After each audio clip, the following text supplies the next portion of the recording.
Berbahagialah yang miskin, karena kamu umat Allah. Kamu yang lapar akan dikenyangkan. Kamu yang menangis akan tertawa. Berbahagialah kamu jikalau kamu dibenci, ditolak dan difitnah karena Anak Manusia. Bersukaria dan bergembiralah, sebab pahalamu besar di surga, karena para nabi pun telah diperlakukan demikian.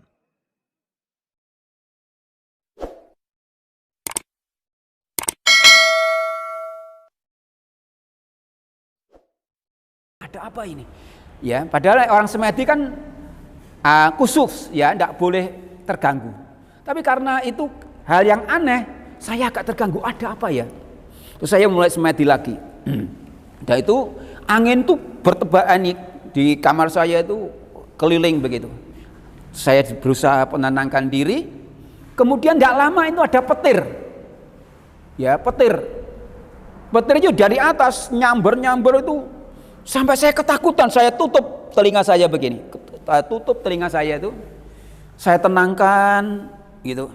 Saya tenangkan, ada apa Tuhan? Kok aja keajaiban saya tenang. Setelah tenang itu saya terangkat naik ke atas sana. Tahu-tahu itu saya ketemu dengan Gusti Allah orang Kristen, Yesus. Salam, saya memperkenalkan, nama saya Dr. Andes Daud Rebo STH. Saya sebagai gembala di gereja GPPS Kunci Daud Kabupaten Sukoharjo ini. Juga saya sebagai ketua Badan Musyawarah Kabupaten Sukoharjo yang saat ini dari tahun 2006 sampai sekarang masih saya menjabat sebagai ketua Badan Musyawarah Antar Gereja di Kabupaten Sukoharjo ini. Saya ingin perkenalkan diri saya ini, dan juga saya melayani di gereja ini, Balakan ini sudah kurang lebih 22 tahun. Ya, puji Tuhan, suka duka dalam pelayanan ini luar biasa. Ya. Namun kami sangat bersyukur Tuhan menuntun langkah demi langkah kami sehingga gereja ini ada kemajuan dan perkembangan. Demikian juga di dalam pelayanan kami sebagai ketua Badan Musyawarah Antar Gereja Kabupaten Sukoharjo ini, hubungan dengan pemerintah Sukoharjo cukup baik. Bahkan gereja-gereja telah kami perjuangkan dapat bantuan dari pemerintah untuk Kabupaten Sukoharjo ini. Ya, kami sangat bersyukur sehingga gereja-gereja di Sukoharjo ini juga mendapatkan bantuan hibah dari Pemda Kabupaten Sukoharjo. Ini yang kaitannya dengan tugas saya di BAMAK atau Badan Musyawarah Antar Gereja Kabupaten Sukoharjo ini. Kemudian saya ingin bersaksi, ya, Tuhan itu sungguh luar biasa. Ya, awalnya saya itu tidak ingin untuk menjadi Kristen. Jadi latar belakang saya itu dari Muslim. Ya, jadi saya dari kecil dididik di Muslim, dan juga saudara saya, paman saya aslinya dari Ponorogo, ya, Ponorogo ini Kecamatan Sampung, Ponorogo, Moroto, itu daerah warok-warok di sana itu ilmu-ilmu. Jadi Islam ini Islam tapi juga ilmu kejawen itu dari bapak saya, semua keluarga saya begitu. Bahkan ada yang jadi dukun, ya itu yang karena kami latar belakang di Ponorogo, khususnya di daerah Moroto itu. Ya, puji Tuhan, Tuhan itu sungguh luar biasa memanggil saya. Saya tidak mengira kalau saya ini jadi Kristen. Dulu saya benci dengan kekristenan. Saya kelas 4 atau 5 SD itu saya pernah, tetangga saya itu ada yang ibadah keluarga gitu, ucapan syukur, saya lempari, ya, sampai batunya itu masuk gendengnya, saya lempar gendengnya, pecah, batunya turun. Kemudian ada pendeta itu yang melayani itu karena dekat hutan, bawa anjing, ya anjingnya 2. Kemudian anjing itu saya pelinteng, ya saya pelinteng pakai ketepil seperti Daud itu, ya. Jadi seperti Daud itu, kecil saya itu cari burung ya pakai itu, ya karena tidak punya tembak waktu itu, ya. Sehingga saya pada waktu itu ada anjingnya pendeta itu, saya ketepil itu ya pelinteng ya. Akhirnya kena kepalanya sampai putar itu, ya putar karena kesakitan, sampai orang-orang itu rame. Wah, siapa ya yang melempar anjing ini? Anjingnya ini apa? Terpelanting-pelanting itu ya, karena pas kena kepala itu dekat mata itu kena batu. Wah, ini kecilan saya seperti itu. Kemudian saya itu tahun 1977 itu saya tamat dari SD.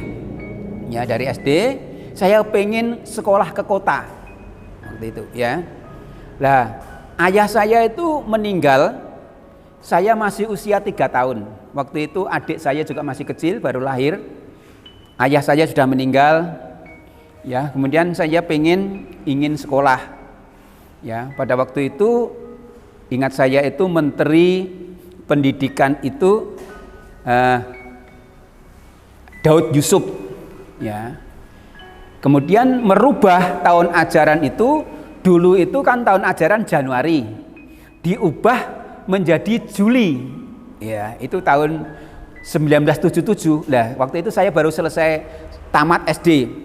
Kemudian saya pengen sekolah ke kota. Kemudian ada temen gitu, ayo kalau kamu ingin sekolah ke kota ikut aku. Nah, tidak tahunya itu teman itu pernah tinggal di panti asuhan. Ternyata saya diajak ke sana, tapi tidak ngomong kalau itu panti asuhan.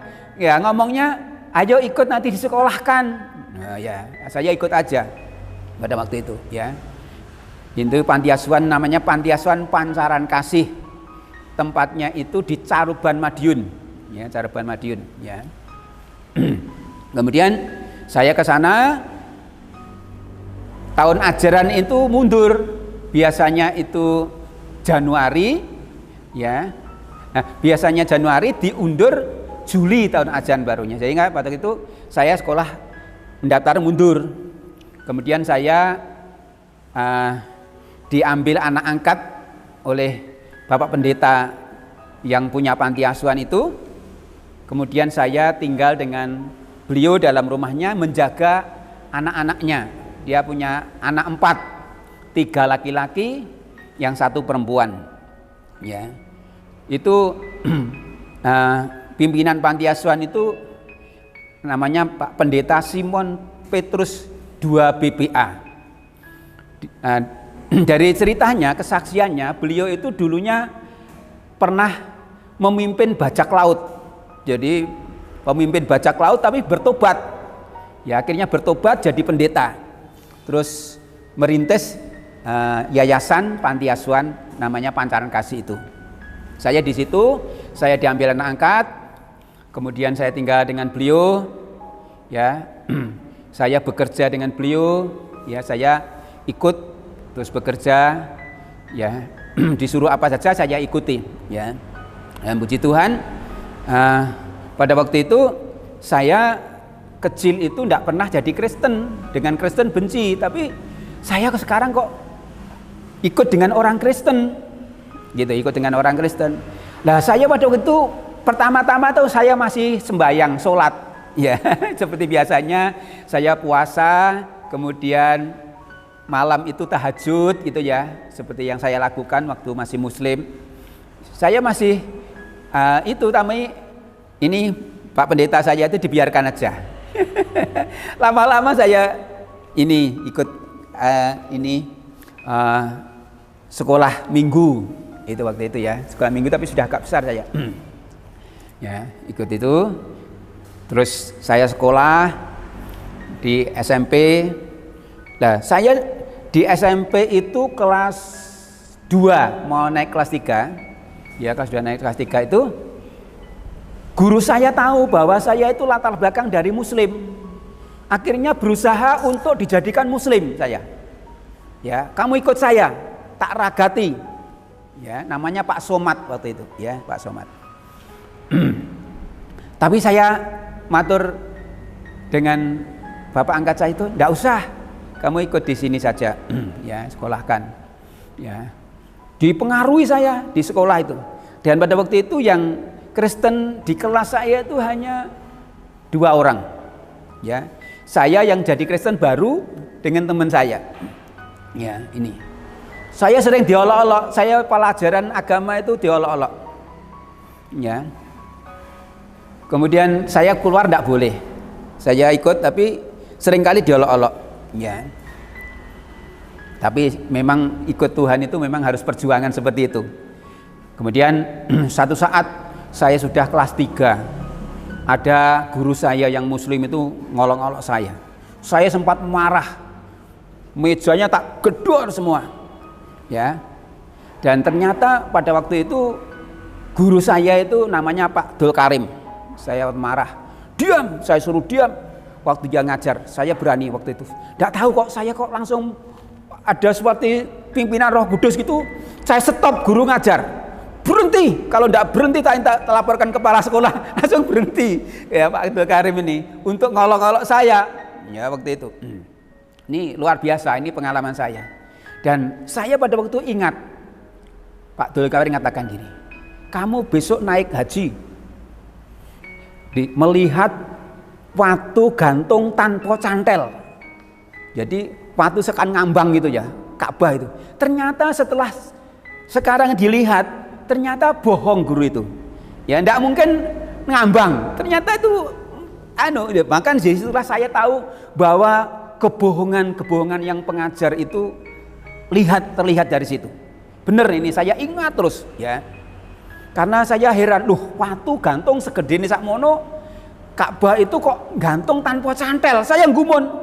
Sehingga itu terekam pada saya. Saya ingat saya lihat di TV, bohong guru saya. Ternyata itu yang di bumi kok ternyata. Dulu kan bayangan saya gantung ini awang-awang sana.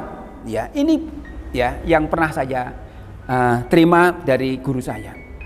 Kemudian pada waktu itu saya jadi orang Kristen, ya puji Tuhan.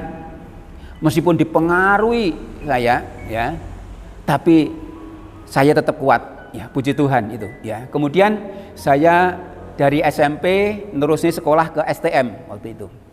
Ya, pertimbangan saya masuk di STM itu masuk sore karena pagi saya harus kerja, harus membantu. Ya karena saya ikut orang, saya harus bantu kerja pagi itu. Ya, jadi sore itu sekolah saya sore. Ya setelah selesai dari STM, saya kuliah di IKIP Madiun. Ya di IKIP Madiun. Ya saya kuliah sambil bekerja itu. Jadi saya itu sekolah kuliah sambil bekerja untuk mencukupi ya. Puji Tuhan, Tuhan buka jalan ya. Saya kuliah juga dulu tidak mikir kuliah, tapi ternyata puji Tuhan, Tuhan buka jalan. Tuhan itu memberi kemurahan saya bisa kuliah ya. Dan mujizat Tuhan yang luar biasa. Ya, saya sering waktu akan bayar semesteran, ternyata Tuhan gerakkan orang untuk memberi uang saya untuk bayar semester. Itu sering yang saya dapat mujizat-mujizat yang luar biasa. Akhirnya saya itu waktu ini SMP yang pada waktu itu SMP kelas 2 mau naik kelas 3 itu saya itu pernah mengalami sakit ya. Saya lumpuh waktu itu. Ya sudah ikut orang lumpuh. Itu pernah mengalami sakit itu. Saya juga tidak tahu sakitnya apa kok langsung saya lumpuh. Tidak bisa jalan kurang lebih 6 bulan waktu itu. Terus kemudian, waduh, kaki saya kecil. Terus saya berdoa. Waktu itu memang Kristen saya juga belum kuat. Waktu itu saya Islam sudah biasa untuk sembahyang dan sebagainya. Ya. Kemudian saya puasa 3 hari 3 malam. Ya. Pada waktu malam saya tahajud. Ya, meskipun saya sudah ikut ini saya masih bisa tahajud malam itu. Dan saya ingin ketemu Sang Pencipta. Karena waktu itu dalam situasi bimbang saya ikut Kristen apa. Dan saya pengen ketemu dengan Tuhan Sang Pencipta itu. Ya. Pada waktu itu saya sudah puasa 3 hari 3 malam. Hari ketiga itu saya malam itu jam 2 itu saya meditasi. Ya, seperti orang Kristen kalau berdoa khusus gitu ya. Saya juga begitu ya. Karena saya juga pernah dilatih untuk meditasi. Ya, dilatih meditasi pernah. Akhirnya saya juga seluruh kehidupan saya malam itu saya ngomong dengan saya pasti ada yang menciptakan saya. Dan saya pengen ketemu Sang Pencipta itu. Kemudian saya malam itu ya, semedi tahajud itu saya hening gitu ya. Saya hening berdoa begitu. Di kamar saya itu ada seperti angin dari atas itu. Angin itu dari atas. Jadi seperti atas ditiupkan ke bawah itu. Ditiupkan ke bawah keras banget. Oh, ada apa ini? Ya, padahal orang semedi kan khusus ya, tidak boleh terganggu. Tapi karena itu hal yang aneh, saya agak terganggu. Ada apa ya? Terus saya mulai semedi lagi. Dan itu angin tuh bertebaran di kamar saya itu keliling begitu. Saya berusaha menenangkan diri. Kemudian tidak lama itu ada petir. Ya, petir. Petir itu dari atas nyamber itu sampai saya ketakutan. Saya tutup telinga saya begini. Tutup telinga saya itu. Saya tenangkan gitu. Saya tenangkan, ada apa Tuhan? Kok ada keajaiban-keajaiban? Saya tenang. Setelah tenang itu saya terangkat naik ke atas sana. Tahu-tahu itu saya ketemu dengan Gusti Allah orang Kristen, Yesus itu. Karena pada waktu itu saya pernah melihat tetangga saya itu yang Kristen punya kalender Kristen itu. Yang gambarnya Tuhan Yesus pakai jubah itu, tangannya gini, marilah kepadaku semua yang letih lesu dan beban, aku akan memberikan kelegaan kepadamu. Matius 11 ayat 28 itu. Ya, itu di kalender itu. Duh, itu loh Gusti anak yang Kristen. Menungso kok disembah. Saya ngolok-ngolok waktu itu ya. Menungso disembah. Tapi luar biasa, saya pada waktu itu ketemu dengan Tuhan Yesus itu di sebuah taman.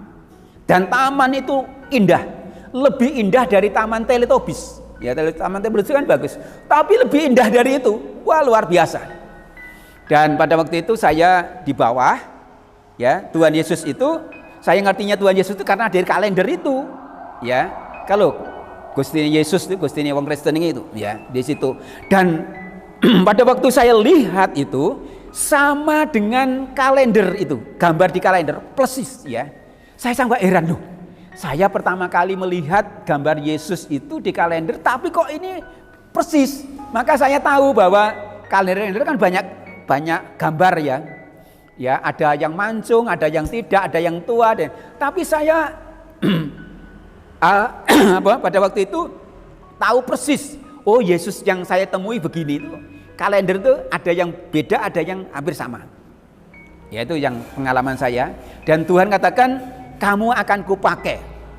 Ya, saya dipegang sini, saya di bawah, kamu akan kupakai menjadi alatku. Ya. Tapi saya tidak ngerti apa yang menjadi dipakai itu. Dan pada waktu itu saya sakit kan. Saya bilang, saya batin ya, tapi belum ngomong. Aku sakit tuh. Tapi Tuhan katakan gini, kamu akan sembuh. Ya, saya tidak ngomong itu, tidak terucap keluar, tapi di batin itu sudah, Tuhan, kamu akan sembuh. Gitu loh. Wah, terus saya diajak ke sebuah tempat yang ngeri itu, kalau mungkin orang mengarahkan neraka. Itu seperti lautan begitu ya. Jadi kayak kolam renang yang sangat luas. Itu di sana orang teriak-teriak dan itu agak gelap. Ya.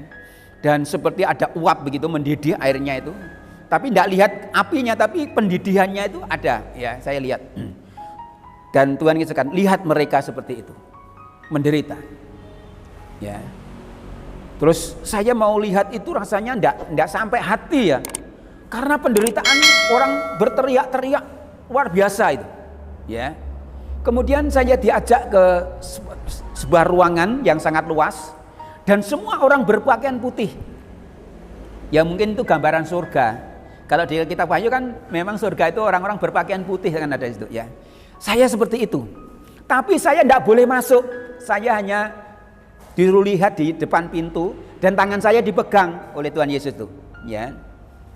Lihat mereka memuliakan aku. Orang itu dari depan sampai belakang itu semua berpakaian putih.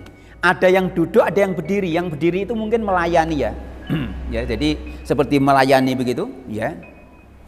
Ada yang duduk, semua berpakaian putih. Nah, saya akan masuk tidak boleh sama Tuhan Yesus. Jangan. Ya, kamu lihat aja. Dan di sana tuh ada musik, ada pujian yang sangat luar biasa yang saya dengar itu. Saya pengen masuk tapi tidak boleh. Ya. Dan itu saya diajak lagi ke di situ di depan pintu gitu, Tuhan katakan gini, kamu akan kupakai. Ya. Jadi Tuhan itu bicara dengan saya 3 kali. Pertama tadi di taman tadi, kedua di ini ruangan yang di depan ruangan depan pintu itu, di ruangan di situ orang seberapa putih pakaiannya, Tuhan katakan kamu akan kupakai. Itu yang kedua. Kemudian pada waktu itu saya diajak lagi ke taman itu. Ya. Itu saya diajak ke taman itu. Kemudian Tuhan katakan, sekarang kamu turun. Kamu akan kupakai.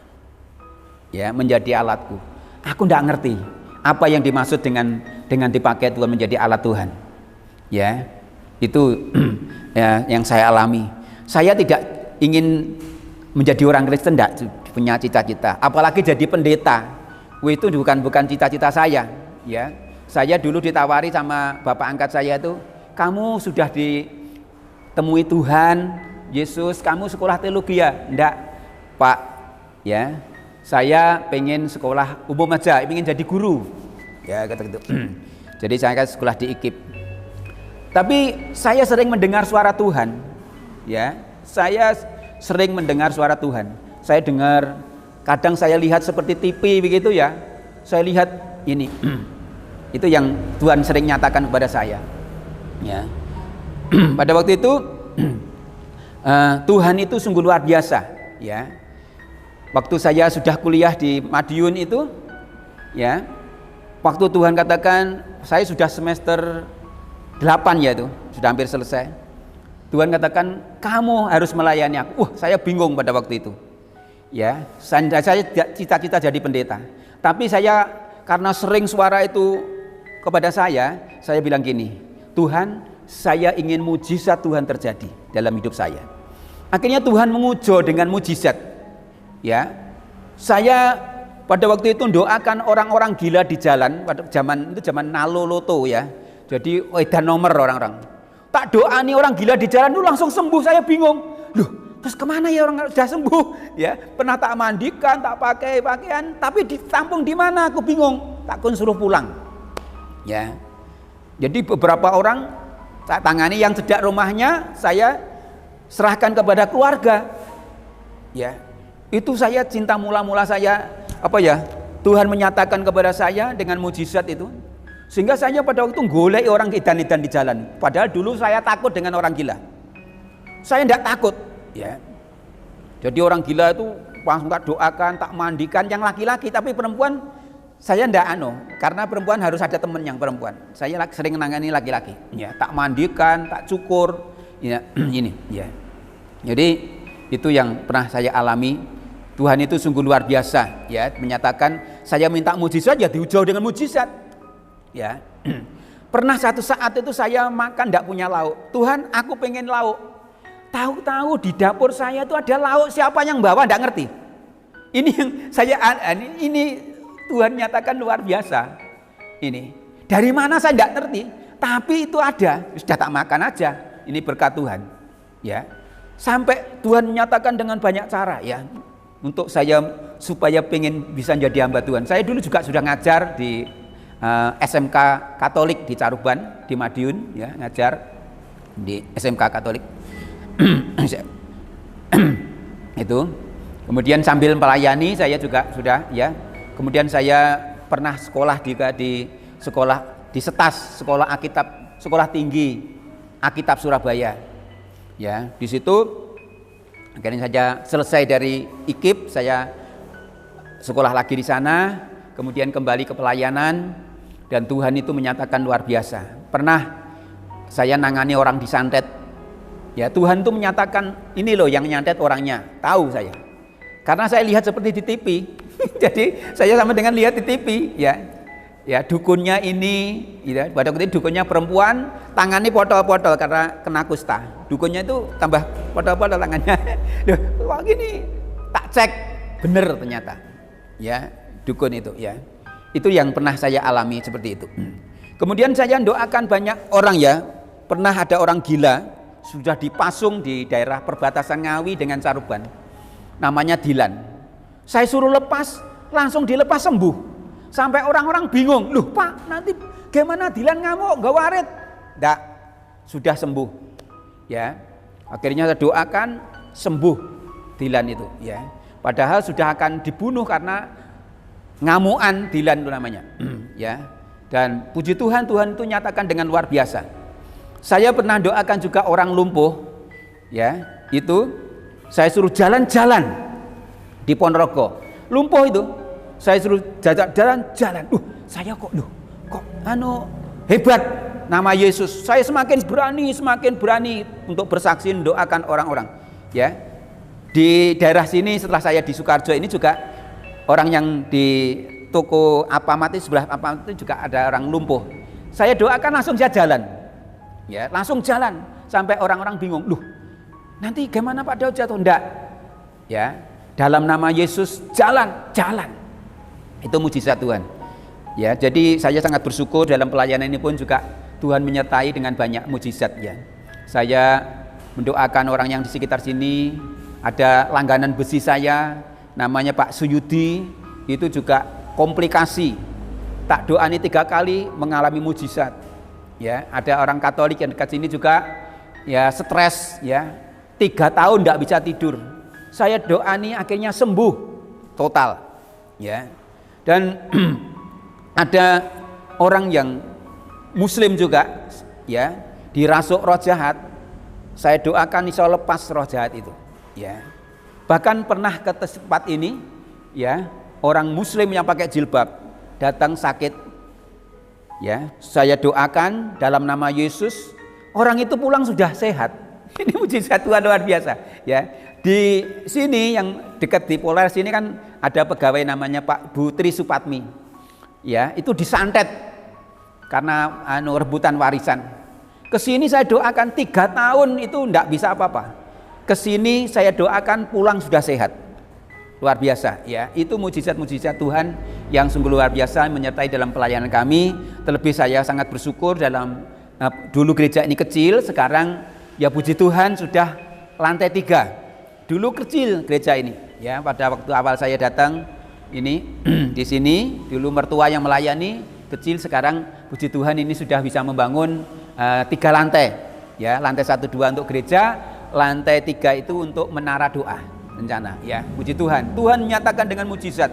Pembangunan ini juga waktu itu Tuhan katakan kamu bangun, ya. Loh, tidak punya uang, ya. Dan pada waktu itu nabung selama 6 tahun itu, ya, terkumpul dana itu hanya 55 juta, ya.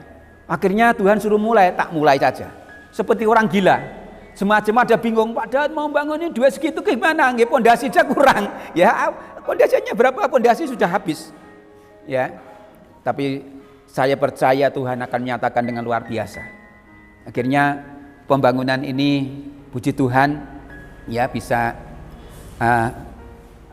seperti ini, meskipun ini boleh dikatakan tinggal 15% dah untuk selesainya. Ya puji Tuhan, ya ini pembangunan ini lebih dari 1 M, ya. Ya kira-kira 1/4 sampai jadi. Ya ini karena mujizat pertolongan Tuhan. Ini sungguh luar biasa. Itulah kesaksian saya. Mungkin ada hal yang terselip, sebenarnya sangat banyak kalau kita saksikan mujizat Tuhan itu sungguh luar biasa, ya. Jemaat-jemaat juga merasakan sungguh luar biasa, ya. Pada waktu saya awal untuk membangun ini, ada jemaat yang Mungkin takut atau bagaimana, rasa bantu, pergi. Sekarang sudah kembali lagi ya. Puji Tuhan. Ya, sungguh luar biasa. Saya bilang sama Tuhan, Tuhan, kandangi ini sudah dibesarkan. Tuhan, domba-domba itu kirim lagi. Ya. Dan sekarang domba-domba ini sudah kembali ke kami. Bahkan bawa bandangan konco yang lain ya, sehingga akan menambah jumlah itu ya. Ya, puji Tuhan. Itu sungguh luar biasa. Kami bersyukur dalam pelayanan ini, memang suka duka dalam pelayanan itu luar biasa. Tapi Tuhan itu sungguh ajaib ya. Dalam saya mengurus perizinan dulu sangat sulit, itu mertua saya Bapak Pendeta Suripto merintis sangat sulit. Ya, izin tidak boleh ya. Tapi saya ngurus 2 bulan tidak ada sudah bisa selesai. Ya, ini karena Tuhan. Bahkan Pak Bupati Sukarjo ini bisa meresmikan gereja ini. Ya, tanggal 21 November 2000 itu diresmikan ya. Puji Tuhan, sungguh luar biasa. Bahkan kami sangat bersyukur Pak Bupati juga sudah membantu pembangunan ini ya. Pembangunan tahap pertama itu dibantu 125 juta, kemudian dibantu lagi 25 juta, terus ini dibantu lagi 20 juta. Jadi sungguh luar biasa. Sehingga kami juga bersyukur para sponsor, donatur yang membantu kami. Sebab kalau kami dari jemaat tidak mungkin itu ya. Ya, tapi bersyukurlah jemaat itu juga bisa ambil bagian. Ya, saya bilang, saya khotbah pada waktu awal bangun itu 5 roti 2 ikan. Ya. Itu akan mengenyangkan banyak orang. Sekarang juga uang ini terbatas tapi akan selesai pembangunan ini. Ternyata terbukti ya. Kuasa mujizat Tuhan itu sungguh luar biasa ya. Mujizat Tuhan sungguh hebat dan dahsyat ya. Saya percaya Tuhan senantiasa akan memberkati dalam kehidupan kita. Untuk itu saya pesan kepada saudara-saudara yang mendengarkan kesaksian saya. Jadi kepercayaan atau iman itu jangan dipengaruhi orang lain, tetapi harus punya pengalaman sendiri dengan Tuhan. Ya, seperti saya pernah mengalami itu ya. Sehingga tidak akan goyah kalau dipengaruhi orang lain. Pengalaman sendiri dengan Tuhan, Tuhan itu bisa ditemui ternyata. Seperti saya ingin ketemu, ternyata bisa ditemui juga. Gitu ya. Ini jadi Tuhan itu bisa ditemui asalkan ya. Dalam firman Tuhan katakan orang yang suci akan melihat Allah. Tapi hati ini tidak suci tidak bisa. Suci, tulus itu akan melihat Allah. Seperti Musa bisa berhadapan muka dengan muka. Gitu ya. Jadi itulah pesan saya kepada pendengar yang setia. Puji Tuhan, kiranya kesaksian ini menjadi berkat. Ya, jangan kita beragama dicekoi oleh orang lain. Boh bener, boh salah, penting panganan. Itu tidak bisa. Kita harus punya pengalaman dengan Tuhan, mujizat dengan Tuhan dalam hidup ini. Ya, karena surga dan neraka itu bukan orang lain yang menentukan, kita sendiri. Dan setelah saya dari Kristen, keselamatan hanya di dalam Yesus Kristus kok. Bahkan kita yang berdosa, Yesus rela mati untuk menebus dosa kita. Itulah kasih Allah. Kalau Tuhan ngasihkan kasih Allah nyata di dalam Yesus Kristus. Kalau di luar Yesus saya belum bisa melihat nyata kasihnya. Tapi dengan kasih Yesus ini, saya rasakan mujizatnya, saya rasakan dalam hidup ini, pengalaman dalam hidup saya membentuk saya untuk menjadi pribadi orang Kristen. Bahkan saya menjadi hamba Tuhan untuk mendidik orang lain untuk takut akan Tuhan, mentaati firman Tuhan. Ya, ini. Jadi itulah yang menjadi kesaksian ini, kiranya menjadi berkat dalam kehidupan kita semuanya. Ya, mujizat itu tetap ada. Ya, milikilah pengalaman dengan Tuhan dalam hidup ini. Itu yang menentukan dalam hidup kita. Ya, puji Tuhan, Tuhan memberkati kita semuanya. Salam.